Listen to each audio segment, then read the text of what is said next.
Hi everyone, welcome back to my channel. Kanigiri municipality పరిధిలోని 2వ వార్డులోని శివనగర్ కాలనీలో ఉన్న ఆంధ్రప్రదేశ్ వెనుకబడిన తరగతుల సంక్షేమ శాఖ ప్రభుత్వ బాలికల వసతి గృహాన్ని మున్సిపల్ చైర్మన్ షేక్ అబ్దుల్ గఫర్ బుధవారం ఆకస్మికంగా తనిఖీ చేశారు. ఈ సందర్భంగా వసతి గృహంలో నివసిస్తున్న బాలికలతో ఆయన ఆప్యాయంగా మాట్లాడి వారికి ఏమైనా సమస్యలు ఉన్నాయా అని అడిగి తెలుసుకున్నారు. చలికాలం నేపథ్యంలో సీజనల్ వ్యాధుల నుంచి జాగ్రత్తలు తీసుకోవాలని సూచిస్తూ ఆరోగ్యంపై ప్రత్యేక శ్రద్ధ వహించాలి అని పిల్లలకు హితవు పలికారు.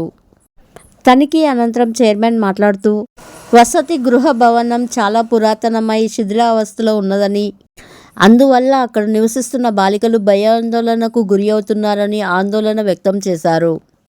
భవనం పరిసరాలు పరిశుభ్రంగా లేకపోవడంతో తరచూ పిల్లలు అనారోగ్యానికి గురి అవుతున్నారని తెలిపారు. ఈ పరిస్థితులను దృష్టిలో ఉంచుకొని పురాతన వసతి గృహ భవనాన్ని తొలగించి వెంటనే నూతన భవనం నిర్మించాల్సిన అవసరం ఎంతైనా ఉన్నదని, లేకపోతే తక్షణమే మరమ్మతులు చేపట్టి బాలికలకు సురక్షితమైన ఆరోగ్యకరమైన వాతావరణాన్ని కల్పించాలి అని సంబంధిత అధికారులను కోరారు.